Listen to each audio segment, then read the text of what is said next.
Hi, I'm Ken Wilson. I'm a PhD candidate at the University of Regina, and my work involves walking and decolonization, and co-presenting with Matthew Anderson, whom you all know. And so I'm Matthew Anderson, and I'm at Concordia University, Montreal, and at the University of Nottingham in England. And like Ken, working on walking on decolonization and on pilgrimage. I'm just going to share the screen now. There we are, great. It works, okay. So I'll begin. At the 2020 Academy Awards, Maori writer, actor, and director Taika Waititi introduced a global audience to the concept of land acknowledgements. Waititi let the audience know that they were gathered on the ancestral lands of the Tongva, Tataviam, and the Chumash. We acknowledge them, she announced, as the first people of this land on which our motion picture community lives and works. Such acknowledgements are intended to recognize the first inhabitants of settler states, such as Canada, the United States, New Zealand, and Australia.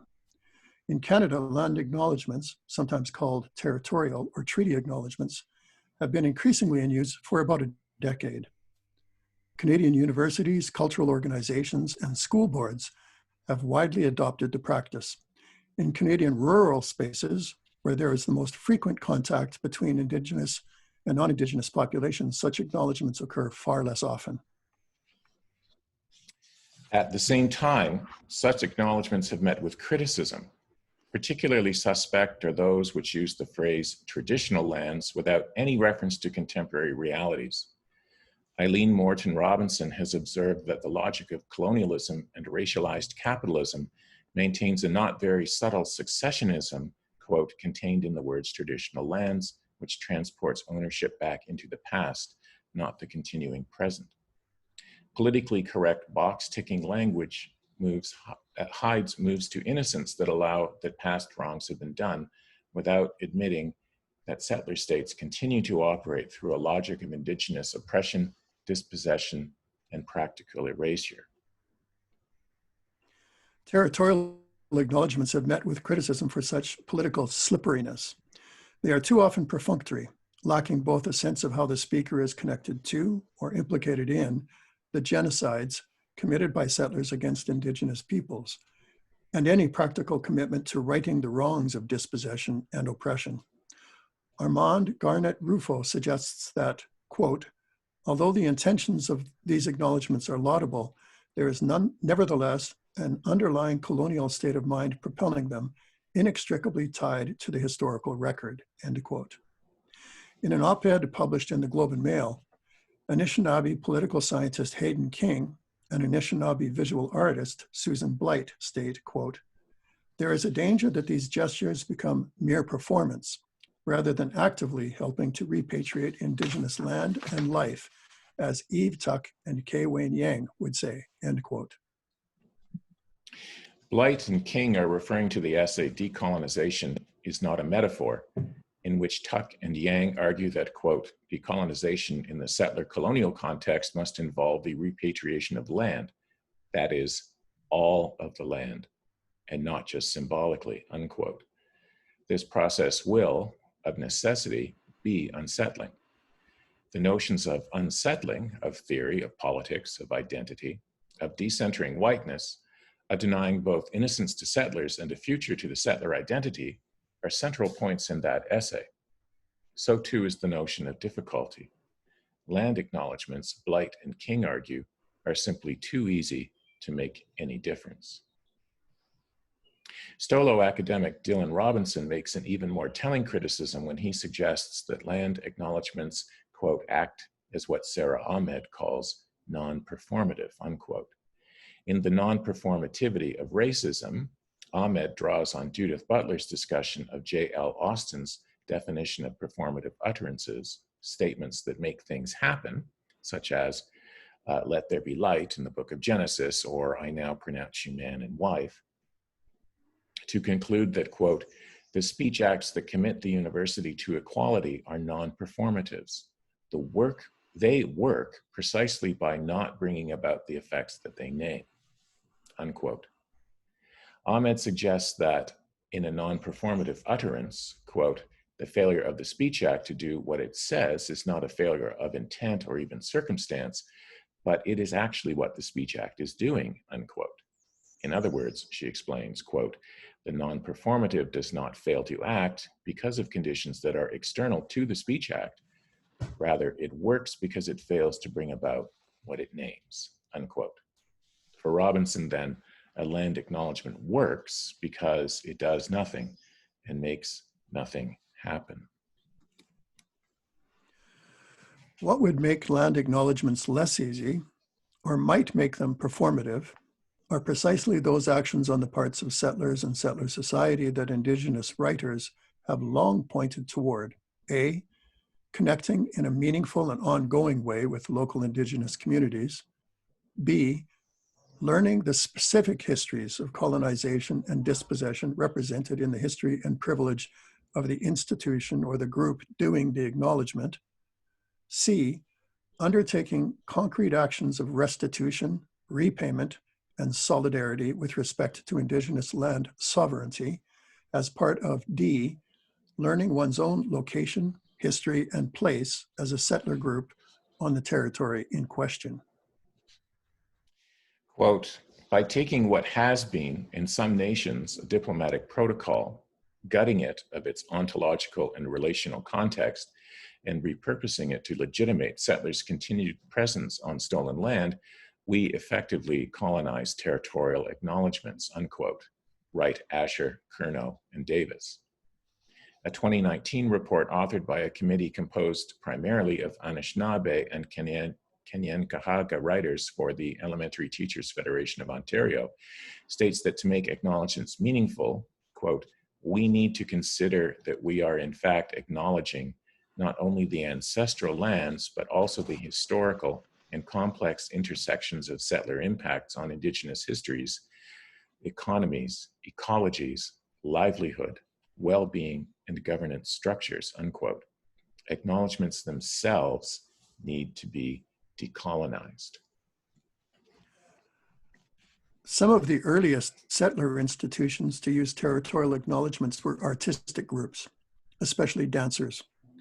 Lauren Wingenroth has pointed out that this may stem from the fact that dancers, quote, physically feel our connection to the land and to the space we occupy, end quote. Indigenous artists in particular have led the way in non-verbally acknowledging Indigenous sovereignty over lands and bodies.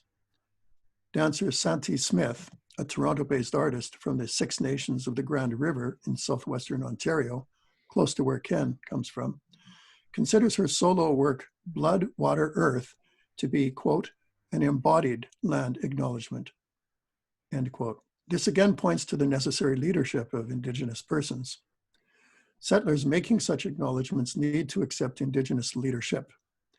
Doing so at least temporarily reverses the power dynamic characteristic of settler colonialism. Might walking pilgrimages as forms of embodied territorial acknowledgements address critiques of land acknowledgements?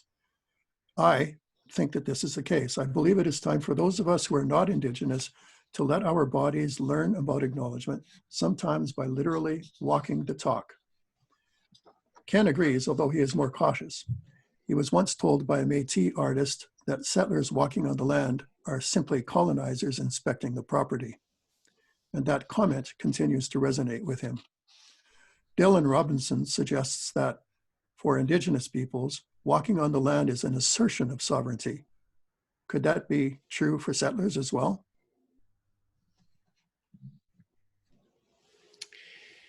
So we want to talk about two examples of walking territorial acknowledgements by settlers. And the first one is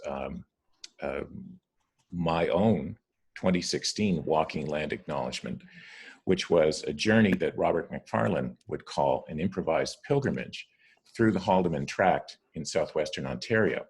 I grew up in the Haldimand Tract in the city of Brantford, which is just down the road from the Six Nations of the Grand River Reserve, where Santi Smith is from.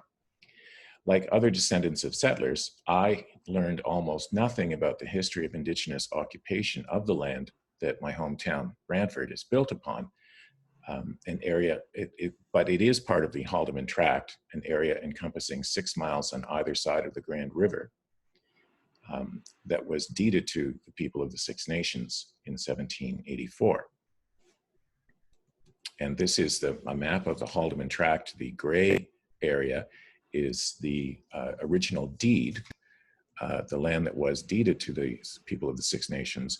The orange part is the current Six Nations of the Grand River Reserve. Despite the fact that I had, or perhaps because I had learned nothing about this history, in 2015, I decided to do some research, and I quickly learned that the 1,000,000 acres of the Haldimand Tract, that's the gray area on the map, had been almost completely lost in a series of crooked land surrenders, including the land where I had grown up. And I realized that I had been a beneficiary of settler colonialism for my entire life. And I asked myself, what are you going to do about it? And the answer came back almost immediately. I could walk through the Haldimand Tract from one end to the other. I wanted to feel in an embodied way just how big the Haldimand Tract is, or perhaps was. That 2016 journey, that pilgrimage, became a 335-kilometer long embodied land acknowledgement. I consulted a faith keeper at Six Nations before this pilgrimage, and she told me to offer tobacco to the Creator morning and night, and to offer tobacco to the river whenever I crossed it. Since this would be a spiritual journey, she also told me not to drink alcohol, and I did all of those things. The result was a walk that provided me with an embodied knowledge of a place I thought I already knew. But did it change anything? Well, maybe. On my last day of walking, I met with some Mohawk people who explained their perspective on the history of the Haldimand Tract and what needed to happen to make things right. And during that conversation, I suggested that settlers had missed a tremendous opportunity by not meeting the Haudenosaunee, the people of the Six Nations, as equals in the Haldimand Tract, an opportunity to learn from each other and to build something together. It's not too late, they replied. And maybe that's what that pilgrimage, or at least the gesture it represented, managed to accomplish. A recognition that while the past is fixed, the future remains open, and a decolonized relationship between settlers and Indigenous peoples remains a possibility. The question is that enough? And so we move from Ken's embodied land acknowledgement to mine, my particular example. In October 2019, in preparation for my department's Theology in the City conference, and together with my colleague from the department, who's on the left of this photo, Christine Jameson, who is Boothroyd, Naklakvamux First Nation, and together with other Concordia students, faculty, and visitors, I planned and undertook a walking territorial acknowledgement. I initiated this as part of this conference. Permission to start in Ganawagi, the Mohawk Territory, sought and received from the Secretary of the Traditional Longhouse, who has long been a friend of us at Concordia, Kenneth Atsenhayatan Deer. A small group met early on an autumn Saturday morning at the Ganyagahaga Akwawana Language and Cultural Center. After Christine led in a smudge, the group continued by foot several kilometers for breakfast at Friends, which is a Mohawk-owned diner just on the edge of Ganawagi. One of the most effective ways settlers can change their relations with Indigenous peoples is, in fact, to frequent and to buy from Indigenous-owned and run businesses. From there, the group walked just over 30 kilometers to Montreal, much of it along the St. Lawrence Seaway, which notably was built through Ganawagi over the resistance of the people of Ganawagi through expropriated land that cut the people off from the water. And just as Ken has showed a map, you can see a map here of the walk that we took. In the lower left corner, you'll see Ganawagi, and way up if you sort of follow the swing of that pink line, first the yellow line and then the pink line to the right, the stars, you'll see the route that we walked.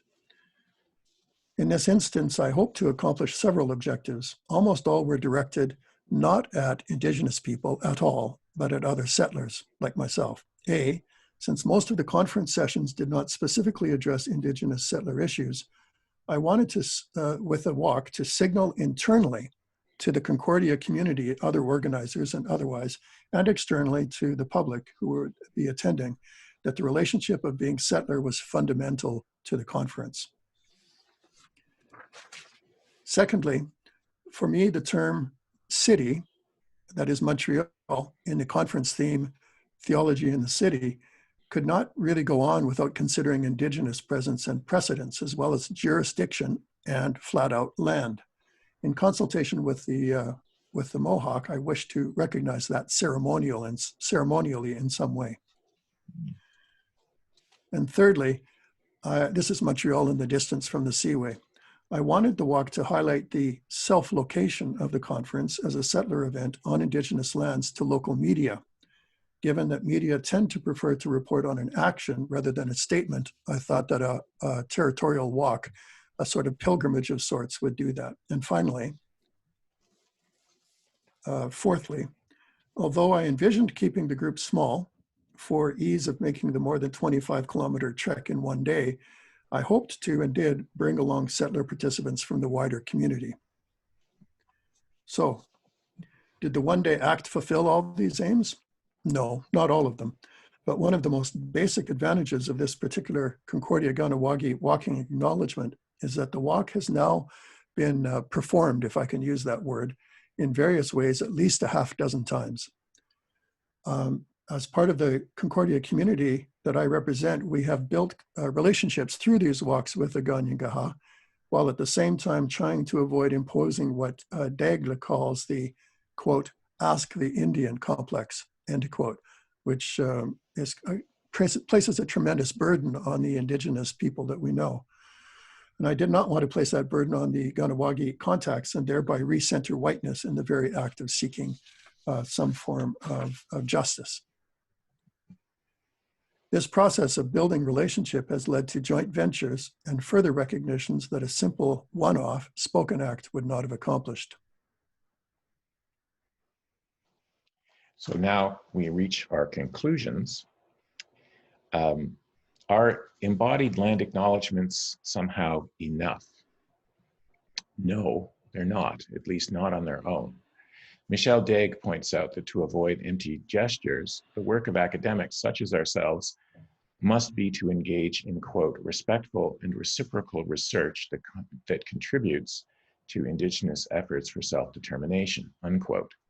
Acknowledgements cannot substitute for legal, political, and economic actions to redress the wrongs done by settlement. They are only valuable insofar as they lead to such actions. The following questions summarize the principles that have arisen from our two different experiences that might serve to test such walking territorial recognitions. Number one, is the action physical? Does it allow decolonization to be experienced bodily by the settlers walking the acknowledgement? Peter Morin describes the body as, quote, a resonant chamber, a place for the articulation and amplification of many experiences, end quote. Does the walking territorial acknowledgement create a physical learning in the settlers undertaking it? Secondly, without attempting to recenter whiteness by making settler conscience the priority, has permission and guidance from local Indigenous groups, especially those whose land is being recognized, been sought and obtained? Have proper protocols been followed? Thirdly, will this act of walking territorial recognition result in, or does it arise from, ongoing relationships with the Indigenous peoples whose land is being recognized? If this is not the case, how can the action be modified to do so? Does the conference or event or meeting and the organization behind it include significant Indigenous input or representation? And fourthly, will the act of walking connect settler walkers, quote, with all their relations, including most importantly, Indigenous peoples, but also the land itself and its history, end quote. Is the walk educationally transformative in terms of pointing out whatever history this specific institution or company or city, et cetera, may have had in the oppression of Indigenous peoples, as well as how it can support their resurgence? Walking territorial acknowledgements have a limited but positive role to play in the political mobilization of settlers, although as settler acts, they can tend to recenter whiteness. The questions we have raised can serve to guide others interested in undertaking these initiatives. However, the guidance of local Indigenous groups is essential. Their judgment of such undertakings should be the crucial factor in whether such journeys go ahead. Nyawin, thank you. Thank you. Merci. And we have 2 more slides. Just if you're interested in more information about the walk through the Haldeman track, there is some discussion there at those URLs. And there are more information. There's also more information on Matthew's Ganawake walks at those URLs. Thank you. So we thank you for your interest in this presentation and in the connection of pilgrimage with walking territorial acknowledgement. Thank you again. Thanks, Matthew.